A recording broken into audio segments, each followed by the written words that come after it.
Vynašli sme úplne nový vynález, ktorý funguje tak, že používa sa to na mapovanie výletov. Keď ste niekde na výlete, tak Dubové listy. to zapnete a Napravo odo mňa sú tiež no a dubové tak to funguje. listy. Naľavo odo mňa vidieť do ďaleka. Napravo odo mňa vidieť kačičku skrytú.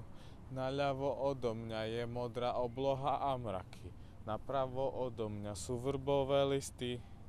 Naľavo odo mňa už vysychá tráva. Napravo odo mňa sú odrezané kmene. Naľavo odo mňa stále niečo hučí. V rôznych situáciách, na rôznych miestach, na rôznych výletoch. Naľavo odo mňa sú dve velikánske veže. Napravo odo mňa električka vchádza do tunela. Naľavo odo mňa idú cyklisti tiež do tunela. Napravo odo mňa je strom na úpetí. Naľavo odo mňa je dom s červenou strechou. Napravo odo mňa sú ľudia nad stromom. Naľavo odo mňa je múr okolo brehu, hore na skale, napravo odo mňa prichádzajú kačičky.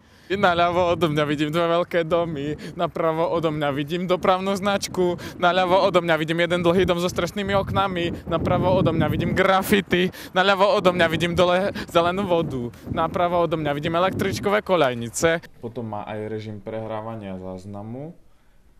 Naľavo odo mňa boli dva veľké domy, napravo odo mňa bola diaľnica, naľavo odo mňa bol dlhý dom so strešnými oknami, napravo odo mňa boli grafity, naľavo odo mňa bola dole zelená voda, napravo odo mňa boli koľajnice, naľavo odo mňa bola cesta a pouličné lampy, napravo odo mňa išla električka hore. No a potom ho začali využívať umelci, ktorí ich zaujímalo vlastne, jakým spôsobom čo spraví ten vynález, keby mal zachytiť nejaký prchavý dojem alebo atmosféru letného popoludnia napríklad.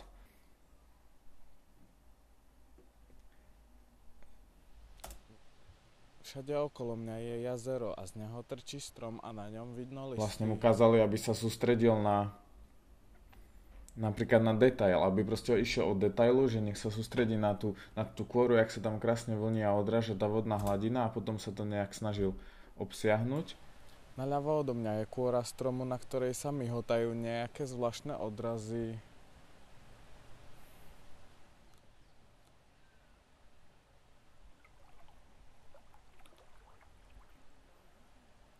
Keď pokývem nohou, tak naľavo odo mňa vidieť nejaké zvláštne myhotanie, reflexovanie sa vody na kôre stromu. Potom je zaujímavé, že tým, že sme ho umiestnili do vody, tak vlastne zisťoval ten vynález, že keď pokýve nohou, tak sa vlní voda a to ovplyvňuje tú prchavú atmosféru na tých kríkoch. Naľavo aj napravo odo mňa, keď pohnem nohou, tak sa myhotajú zvláštne krásne odrazy kôry na strome. Naľavo aj napravo odo mňa, keď pohnem nohou, tak vidieť odrazy na kôre vody, ktorá sa trbliece a vytvára to zaujímavý, krásny slnečný oteň a slnečné lúče, ktoré sa myhotajú na kôre a na strome a vytvára to zvláštnu, krásnu atmosféru príjemného letného popoludnia. Celkom dobre mu to išlo a potom ďalší pokus bol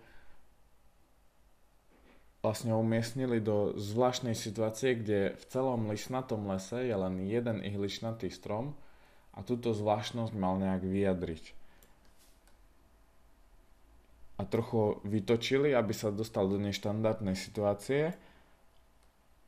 Na to naľavo odo mňa vidím ihličnatý strom, napravo odo mňa vidím listnatý strom, naľavo odo mňa vidím ihličnatý strom, napravo odo mňa vidím všade listnatý strom, naľavo odo mňa vidím listnatý strom, napravo odo mňa vidím všade listnaté stromy, všade okolo mňa sú zelené listy a to sa doplňa navzájom a tento strom je asi iný, keď sa nedoplňa a možno je to... Došlo k zaujímavým veciam, že tu vlastne povedal asi a možno. To je zvláštne, lebo začína pochybovať, alebo začína možno, ja neviem, možno aj uvažovať o tom, že to tak nemusí byť. A to vlastne sa dostalo potom... Naľavo odo mňa sa kôra sfarbuje vždycky, keď prídem ku nej blízko. Napravo odo mňa má všetko normálnu farbu, hnedú zelenú alebo hnedú zelenú a v diaľke múdre nebo. Naľavo odo mňa, keď sa takto odrazí rúžová dizajnu, tak na strome je dizajn a ostatné není, takže je to asi už začína byť vynález ako ja. Napravo odo mňa nevidím žiadne vynálezy, vidím len... A úplne nakoniec sa diali zvláštne udalosti. Môžeme povedať, že si začal uvedomovať v podstate sám seba cez to, že sa odrážal na tom strome, tak začal vnímať, že aha, to on ovplyvňuje nejak okolie. A teraz ešte začal ďalšia vec zvláštna, že začal sa pozerať na ten strom, že by to mohol byť v podstate ďalší vynález. To je úplne... A potom najväčší zázrak, povedzme, že začal uvažovať nad tým stromom, že keď ten strom je vynález, tak čo by robil?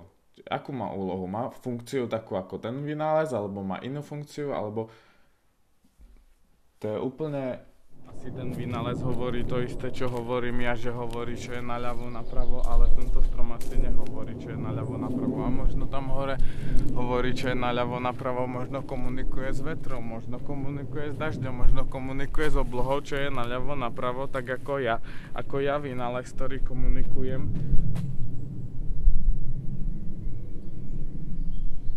S kým? No vznikli naozaj prekvapivé reakcie, takže sme zvedaví, čo bude ďalej.